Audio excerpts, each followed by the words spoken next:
प्रार्थना किया। आदरणीय महात्मा बिरला जी पूर्व मुखिया ये महात्मा इसमें कृपा करें और इनके महात्मा प्रार्थना करेगा। कृष्ण देव राय जी ये भी चरणों प्रार्थना पूर्ण के बाद कृपा करेंगे।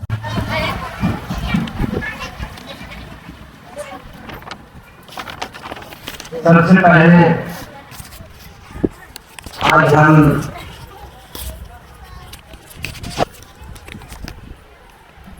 जिस लड़का को कल शादी होने वाला है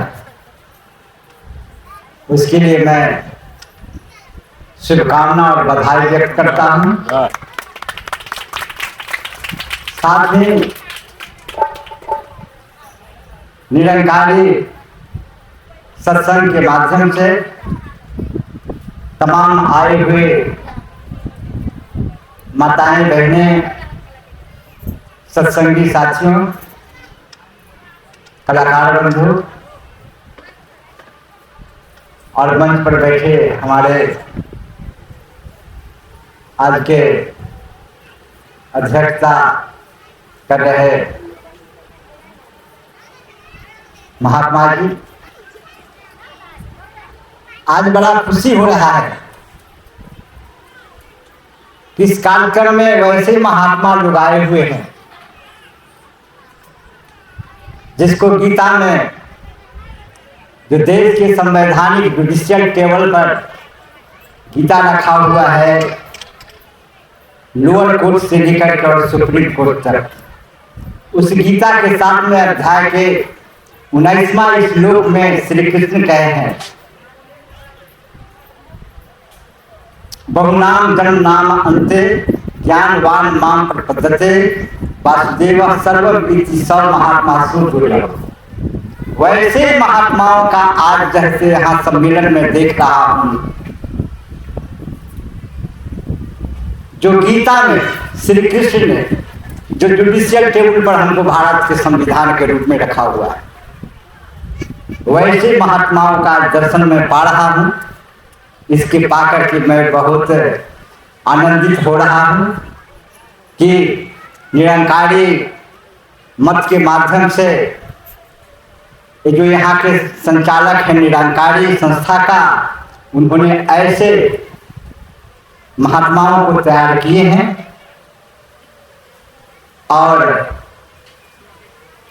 तैयार करके और उस तरफ लिए जाना चाह रहे हैं जो हमारे देश का जो संविधान जुडिशियल पर रखा हुआ है उसके माध्यम से इस सूक्ष्म शरीर को जानकारी दे करके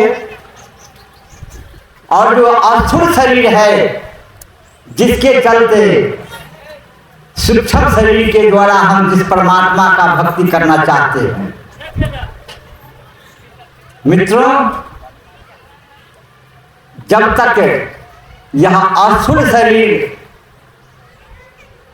हमें नहीं प्राप्त होगा तब तक सूक्ष्म शरीर के द्वारा हम भक्ति नहीं कर पाएंगे। जब अस्थूल शरीर ही नहीं है तो सूक्ष्म का कोई पता नहीं। इसलिए अस्थूल शरीर को स्वस्थ रहने के लिए पार्लियामेंट में हमारे BR डॉक्टर अंबेडकर साहब ने भी अस्थूल शरीर को जैसे सही सलामत होने के लिए, सही अधिकार पाने के लिए संविधान का रचना करके जैसे रखती है। मित्रों, दोनों संविधान की जानने का जरूरत है। जब हम दोनों संविधान को जानेंगे तो डॉक्टर BR अम्बेडकर साहब ने जो संविधान जैसे कि हमारे देश को दिए हैं, जो पार्लियामेंट में रखा हुआ है, जिसके आधार पर हमें न्याय, समानता और स्वतंत्रता का गारंटी है, उस संविधान का भी जानकारी हमें जरूरी है, जिसके आधार पर धर्मनिरपेक्षता, भाईचारा का बढ़ावा मिलेगा। आज जो हम सत्संग कर रहे हैं, आज जो हम चर्चा कर रहे हैं, इस ध्वनि विस्तारक यंत्र के माध्यम से 1947 26 जनवरी 1950 से पहले मेरा अधिकार नहीं था। ये जो आज हम प्रचार कर रहे हैं सूक्ष्म शरीर का, स्थूल शरीर का, अपने अधिकार का, अपने स्वतंत्रता का, अपने समानता का, ये कार्यक्रम क्या है? ये समानता का कार्यक्रम। इसमें महिलाओं को उतना ही अधिकार है जितना पुरुषों का अधिकार। तो 26 जनवरी 1950 से पहले जो संविधान, मनुस्मृति संविधान के द्वारा हम शासित होते थे, उसमें न महिलाओं को अधिकार था। आज जो हम तमाम ओबीसी, एससी, एसटी तमाम लोगों को एक साथ बैठने का अधिकार है, तो बैठने का अधिकार नहीं था। मनुस्मृति के द्वारा ब्राह्मणवाद का यहाँ जैसे कि वर्चस्व था, और ब्रह्मांड के द्वारा 4 वर्ण का जैसे व्यवस्था था, और 4 वर्ण में जैसे सबसे ऊपर ब्राह्मण हुआ करते थे, उसके बाद क्षत्रिय होते थे, उसके बाद वैश्य होते थे, और उसके बाद हम शूद्र होते थे, जिस शूद्र में हम ओबीसी, एससी, एसटी के लोग होते हैं।